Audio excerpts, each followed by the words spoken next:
The worst decision in my life. I was driving down a desolate road, exhausted and starving after a 2-day business trip. It was 1 p.m. and I'd been on the road since 6 a.m. I hadn't seen a place to eat for miles and figured I wouldn't find anything for at least another 50 miles. That's when I saw it. A flickering neon sign through the thick fog reading Haven's Diner. At first I thought it was a hallucination, but as I walked closer, I realized it was a real, old-fashioned diner, almost like something out of a different time. Inside, the diner was eerily quiet, save for the faint hum of a jukebox playing a tune that almost sounded familiar. The smell of burnt coffee and grease hit my nostrils, but there was something else, something metallic, that I couldn't place.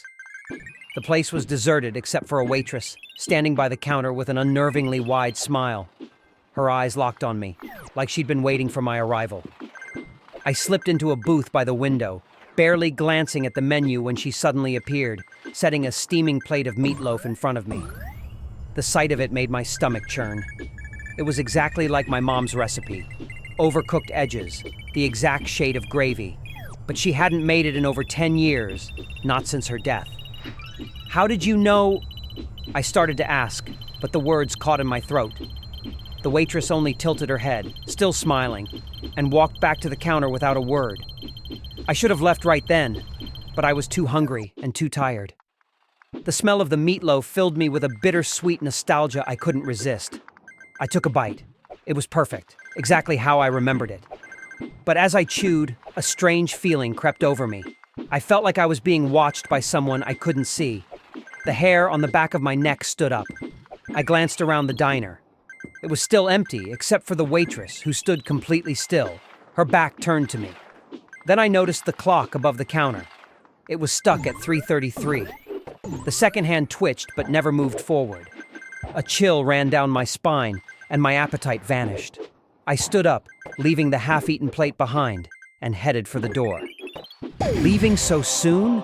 a low, raspy voice asked behind me. It wasn't the waitress. It sounded like an older man, his voice gravelly from years of smoking. I turned around, but no one was there. The booth where I'd sat was empty, the plate of meatloaf gone. Heart pounding, I ran for the door and flung it open. Outside, the fog was even thicker, pressing against my skin like a damp shroud.